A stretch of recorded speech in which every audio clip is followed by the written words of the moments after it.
I'm Josh Light with PoliticIt.com here in Michigan with Lance Enderle, who is running for Congress as a Democrat District 8. How you doing, Lance? Doing well, thank you, Josh. Well, thanks for meeting with us. So tell me, Lance, big differences between you and your competitors in this race.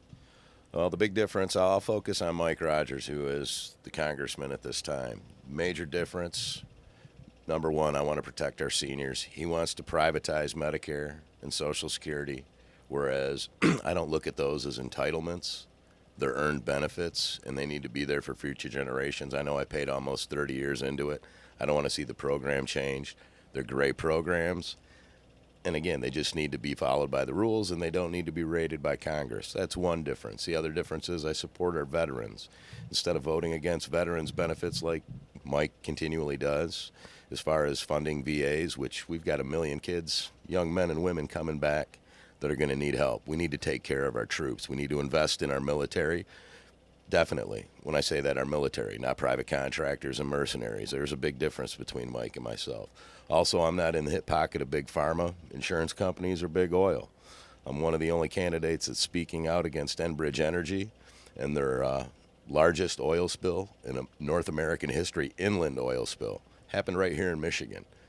Mike Rogers is silent on that, and this pipeline runs through all 3 counties in Michigan's 8th district. This company right now, it's a Canadian company that's using eminent domain and condemnation to take American citizens' property to put another pipeline through. Number one, this is a Canadian company. I will just say it a foreign company. I love my Canadian neighbors. There's nothing against that. But what I'm saying is it's a foreign company dictating in the American system what we do with our property. They're allowed to run rampant. Now, if we look at it, this is a mini Keystone XL, which I'm against. That I look at that pipeline as a national security threat if it goes through this country, not as something that's going to help us out, because number one, that oil, just like this Enbridge oil, is not for American consumption. Keystone's going to China and Enbridge goes to Europe. It's nothing that Americans benefit from, but we're carrying the burden of that toxic asphalt being shoved through our ecosystems. And I can tell you right now, as a Michigan citizen, we take the Great Lakes seriously. We're the caretakers of the Great Lakes. It's one of the largest bastions. It is the largest bastion of fresh water in the world. I take it very seriously when we're running toxic chemicals through it. That's the difference between Mike and myself as well. Mike has voted to open up exploratory drilling within the Great Lakes and the Florida Everglades. I'm sorry. That's not going to happen. We need to revert that. We need to start adding all the regulations that were taken out of the Clean Water Act that have had adverse effects on mining and other type of environmental disasters waiting to happen. We need to add those back. If they were there, we wouldn't have had the British Petroleum Deepwater Horizon explosion in the Gulf of Mexico. We wouldn't have had this Enbridge disaster in Marshall, Michigan. We wouldn't have had the Enbridge disaster in Wisconsin. We wouldn't have had that coal mine incident in West Virginia. These are all recent catastrophes that have claimed workers' lives and contaminated our environment in some way, shape, or form. We need to find a way to get around that. Another difference is my opponent is voted for every free trade agreement that's come down the ballot. There's nothing in this world that's free. Freedom isn't even free. We have to pay for it. Problem is, these free trade agreements have cost us American jobs, and the only way that's going to be we're going to be able to alter that is to, easy way to say it, bring our jobs back. We need to end these free trade agreements, get to a fair trade balance. And if it's about putting tariffs on our borders so we can stop currency manipulation, fine. But the other part of it is we need to bring these jobs back here instead of producing in China. That's the quickest way to also get rid of intellectual property theft. It's not going to be coming through the internet. The cases like CISPA, which my opponent is a big fan of CISPA. He wrote the bill, according to him, but I know he introduced it. All that is more privacy invasion into the American public on behalf of the corporations. Now, what's funny is the case that he's talking about happened on American soil. We already have laws that take care of that.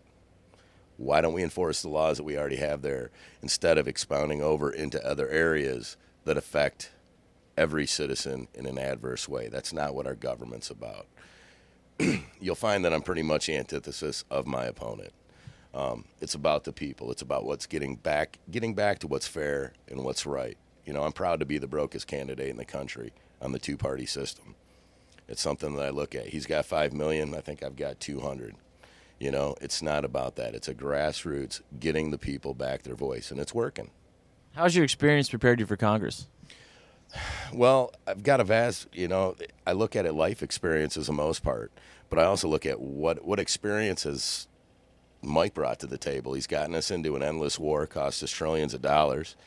He's wanting to dismantle social programs, which are an essence to this country. He wants to dismantle the public education system, which is, I'm sorry, a foundation of the American system. Everybody deserves a free public education. Not all of us can afford to go to Harvard. We need these things, and it's part of that social contract. What essentially makes me qualified is my caring and compassion, my ability to listen, my ability to look at this as not as a job but a public service commitment.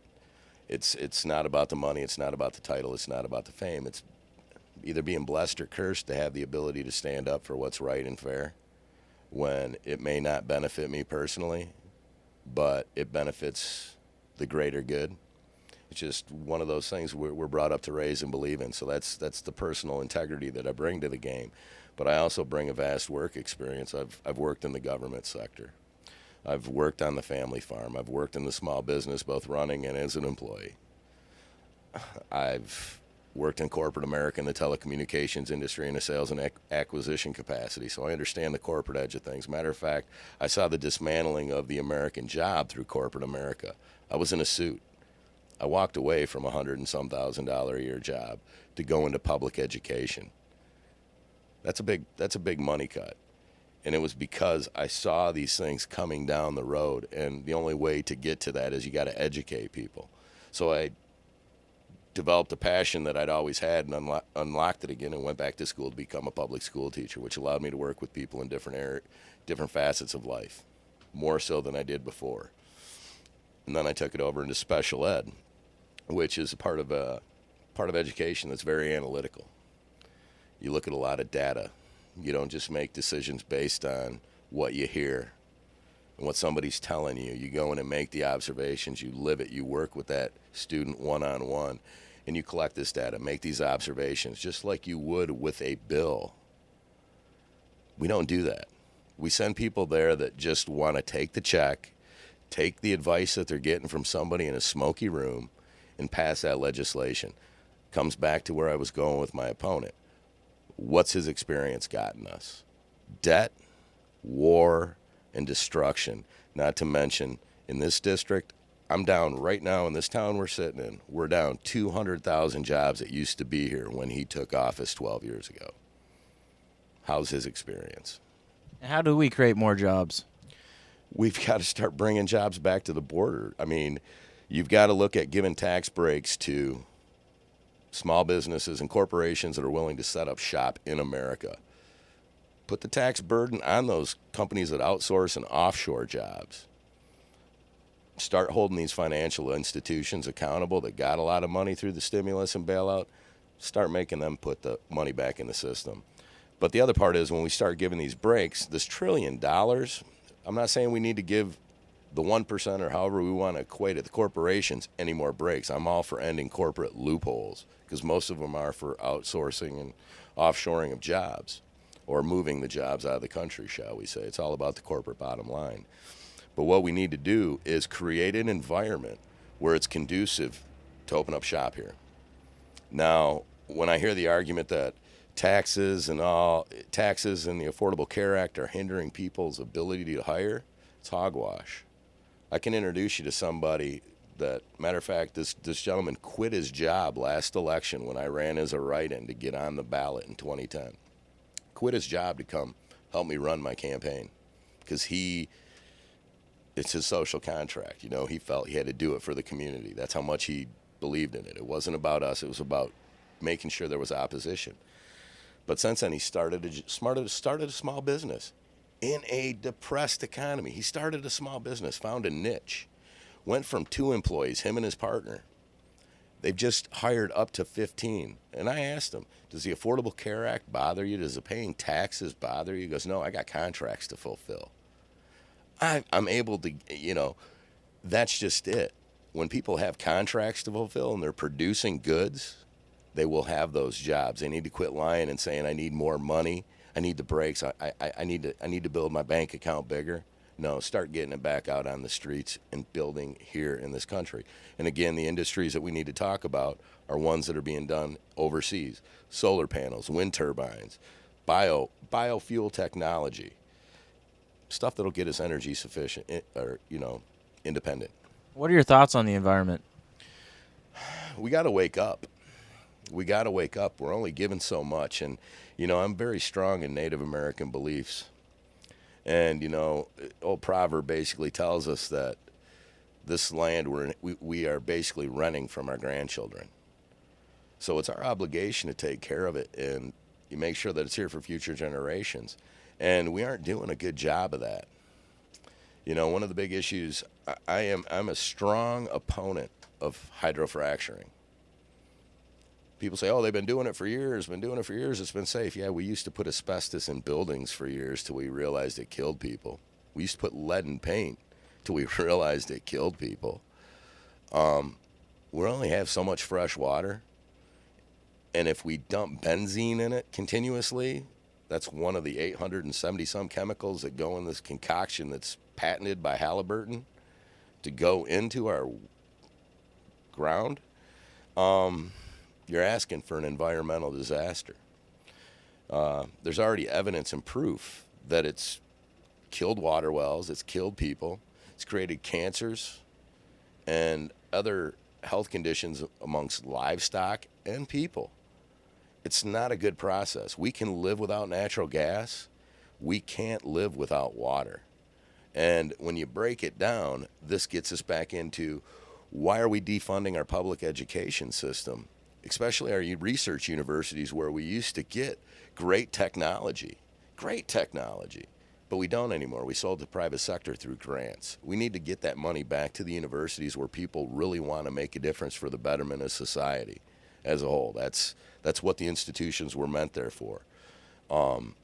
Again, creating this technology, creating new technologies. We need to become a manufacturing base again. This country needs to get back to manufacturing. And again, it's through these technologies and through education, which we're going to get there.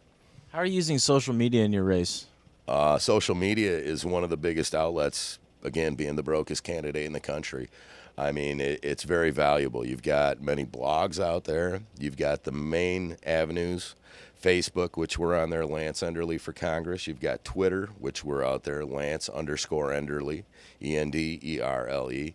You've got your websites, which we use that. We try to keep that updated as much as possible now that our ground game's on and our staff's very grassroots. You don't see as many updates on there. We try to keep that. That's where Facebook, and Twitter come in very handy. So, I mean, those are avenues when you look at the whole great big web and what's out there, Uber social and, all these different aspects and different applications. It's a very valuable tool.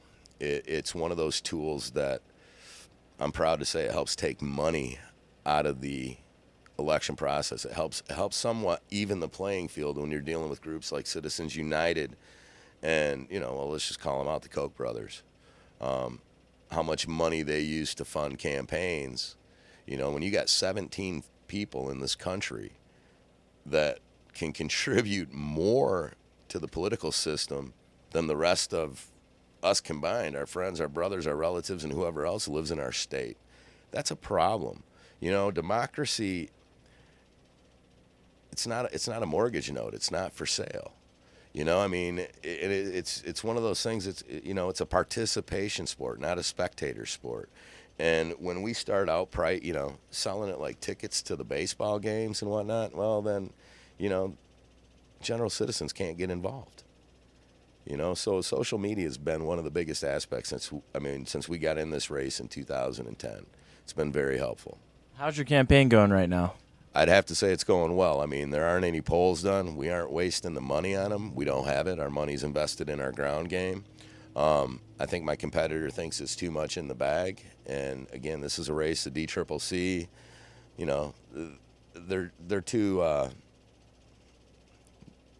They don't invest enough. It's not the 83 or 50 state strategy that Howard Dean once had. You know, it's one of these things that this is the people's race, and the energy that's out on the street in the 8th district. I think we're in for a change that people aren't even expecting. This is going to be the race that decides it for the rest of the country to basically say, hey, wait, enough's enough with the money, enough's enough with the false promises. We've got to start electing people that want to make a change, that are willing to make a change and stand up for that change without taking that corporate dime, without selling their soul, and basically being there for the people, to be held accountable and accessible. That's the message we've been putting out there, and it seems to be resonating. We get elected, there's 434 Congress people that are going to have to be held accountable or can be held to this standard. That'd be a great thing, to wash money out of our political system, maybe get to a public funding of our elections so we can get away from frivolous behavior that goes on. I mean, the slander, the lies, you know, we've got so much fact checking going on with people, their heads are spinning around. It shouldn't be that way. You know, people should be able to speak with what they think, and that should come from their gut, not from what somebody's paying them or telling them. Where can people go to learn more about you? At www.lance2012.com, or you can get us on Facebook at Lance Enderle for Congress. But our website, that has everything there. I'm there on the issues, and the funny thing is, my issues haven't changed from 2020. I haven't flip-flopped. It's been the same. If anything, certain people are jumping into my messaging. Well, thanks, Lance. Thank you very much for the time. I'm glad to have been a part of this. Thank you.